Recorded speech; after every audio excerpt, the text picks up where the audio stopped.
अंतर्राष्ट्रीय व्यवस्था में ताकत का एक ही केंद्र में होना वर्चस्व कहलाता है। जब इंटरनेशनल लेवल पर ताकत का केंद्र एक ही हाथ में हो तो उसे वर्चस्व कहते हैं। और हेगेमनी शब्द की जड़ें प्राचीन यूनान में है।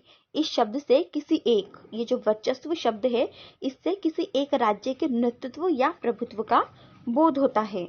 वर्चस्व सैनिक शक्ति के अर्थ में अब हम तीन अर्थ में अब हम तीन अलग अलग चीजों के लेकर वर्चस्व का अर्थ जानेंगे। सबसे पहला है सैनिक शक्ति के अर्थ में। हम सैनिक शक्ति के अर्थ में वर्चस्व के मतलब को समझने की कोशिश करेंगे। अमेरिका की मौजूदा ताकत की रीढ़ उसकी बढ़ी चढ़ी सैनिक क्षमता है। आज अमेरिका की सैन्य शक्ति अपने आप में अनूठी और बाकी देशों की तुलना में बेजोड़ है। अनूठी इस अर्थ में कि आज अमेरिका अपनी सैन्य क्षमता के बूते पर पूरे दुनिया में कहीं भी निशाना साध सकता है। एकदम सही समय में अचूक और घातक वार करने की क्षमता जो है अमेरिका के पास है। अपनी सेना को युद्ध भूमि से अधिकतम दूरी पर सुरक्षित रखकर अमेरिका जो है अपने दुश्मन को उसके ही घर में पंगु बना सकता है। अमेरिका के नीचे के कुल 12 ताकतवर देश एक साथ मिलकर अपनी सैन्य क्षमता पर जितने पैसे खर्च करते हैं ना, उससे कई ज्यादा पैसे जो है अमेरिका अपनी सैन्य क्षमता पर खर्च करता है। पेंटागन अपनी बजट का एक बड़ा हिस्सा रक्षा अनुसंधान और विकास की मदों यानी प्रौद्योगिकी पर जो है खर्च करता है। अमेरिका आज सैन्य प्रौद्योगिकी के मामले में इतने आगे है कि किसी और देश के लिए इस मामले में उसकी बराबरी करना जो है संभव नहीं है। अब हम वर्चस्व ढांचागत ताकत के अर्थ में देखेंगे। ठीक है, तो चलिए देखते हैं। वैश्विक मामले में अपनी मनमर्जी चलाने वाला एक देश जरूर होता है, ठीक है, जो अपनी मतलब की चीजें बनाए और उसे बरकरार रखे। ऐसे में जो ऐसे देश होते हैं उनके लिए जरूरी है कि वह अपनी अर्थव्यवस्था को कायम करने के लिए कायदे कानूनों को लागू करने की क्षमता और इच्छा दोनों ही रखता हो। ठीक है, साथ ही वह वैश्विक व्यवस्था को बनाए रखे। दबदबे वाला देश ऐसे अपने फायदे के लिए करता है, पर कुछ मामलों में जो है उसे हानि भी उठानी पड़ती है। दूसरे प्रतियोगी जो देश होते हैं वो इस खुलेपन का फायदा उठाते हैं, पर उनको कोई खर्च नहीं करना पड़ता। ठीक है, जबकि इस खुलेपन को कायम रखने के लिए उनको कोई खर्च नहीं करना पड़ता। वर्चस्व के ढांचेगत ताकत की झलक हमें विश्वव्यापी सार्वजनिक वस्तुओं को मुहैया कराने में अमेरिका की भूमिका में मिलती है। अब सार्वजनिक वस्तुओं का क्या मतलब होता है? सार्वजनिक वस्तुओं का मतलब होता है ऐसी वस्तु जिनका उपभोग कोई एक व्यक्ति करे तो दूसरों को उपलब्ध उस वस्तु की मात्रा में कोई कमी नहीं होती। जैसे स्वच्छ वायु और सड़क इसी का उदाहरण है सार्वजनिक वस्तुओं का। वैश्विक संदर्भ में सार्वजनिक वस्तु का सबसे बड़ा उदाहरण या फिर सबसे अच्छा उदाहरण समुद्री व्यापार मार्ग है, जिसका इस्तेमाल व्यापारिक जहाज करते हैं। खुली वैश्विक अर्थव्यवस्था में मुक्त व्यापार समुद्री व्यापार मार्गों के खुलेपन के बिना संभव नहीं है। क्या है कि जो खुली वैश्विक अर्थव्यवस्था है इसमें जो मुक्त व्यापार होता है समुद्री मार्गों द्वारा, तो जो मुक्त व्यापार है वो समुद्री व्यापार मार्गों के खुलेपन के बिना संभव नहीं है।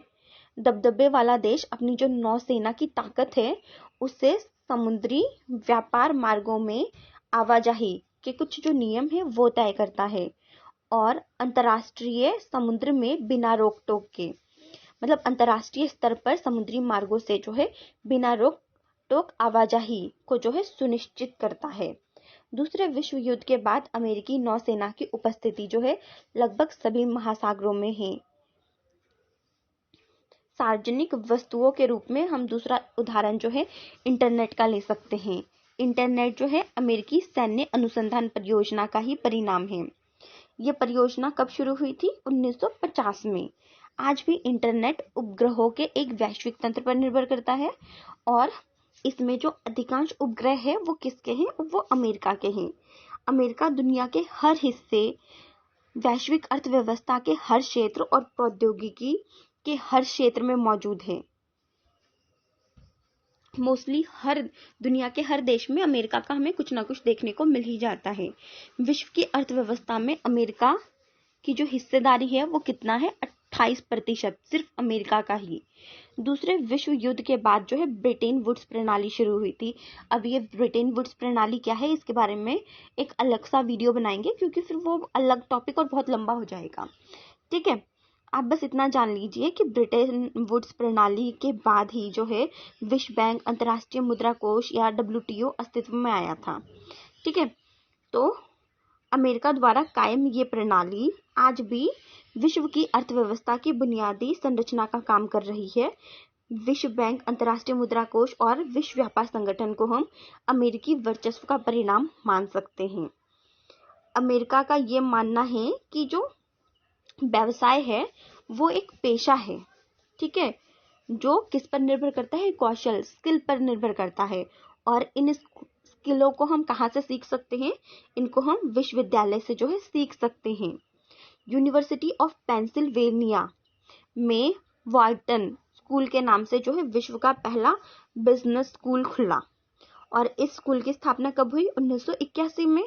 MBA की शुरुआती जो MBA है, इसकी शुरुआती पाठ्यक्रम जो है 1900 में शुरू हुए।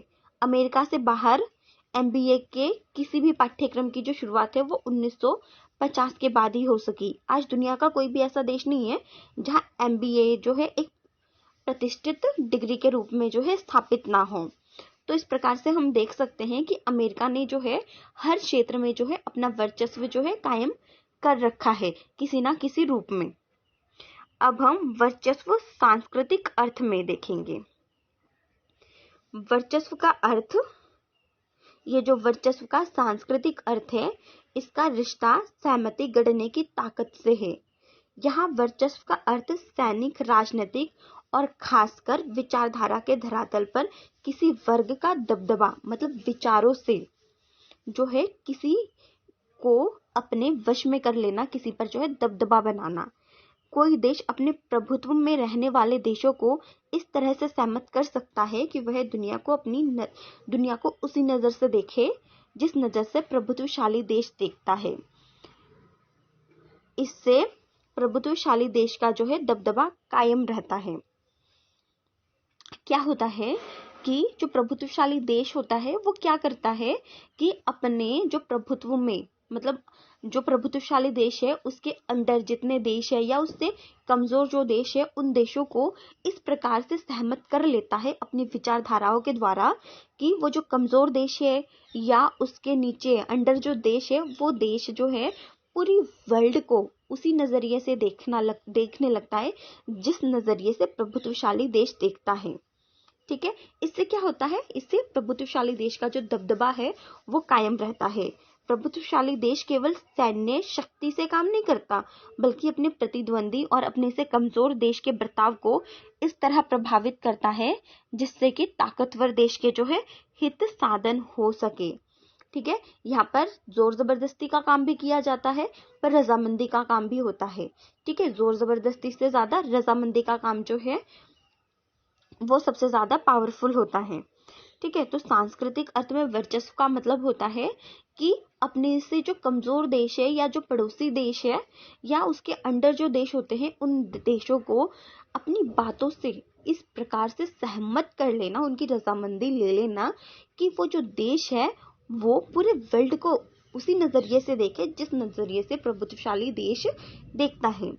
तो फ्रेंड्स, ये चैप्टर यहीं पर खत्म होता है। आई होप आपको समझ में आ गया होगा। क्वेरी है कमेंट बॉक्स में कमेंट करके मुझसे पूछ सकते हैं, वहां पर मैं आपको रिप्लाई कर दूंगी। और अगर आपको इस वीडियो की PDF चाहिए तो उनको मैं अपने टेलीग्राम चैनल पर डाल दूंगी, और टेलीग्राम चैनल का जो लिंक है वो डिस्क्रिप्शन बॉक्स में मैंने दिया हुआ है। आप वहां से जो है PDF डाउनलोड कर सकते हैं। आपने मेरी वीडियो यहाँ तक देखी, इसके लिए आप सबका बहुत बहुत धन्यवाद।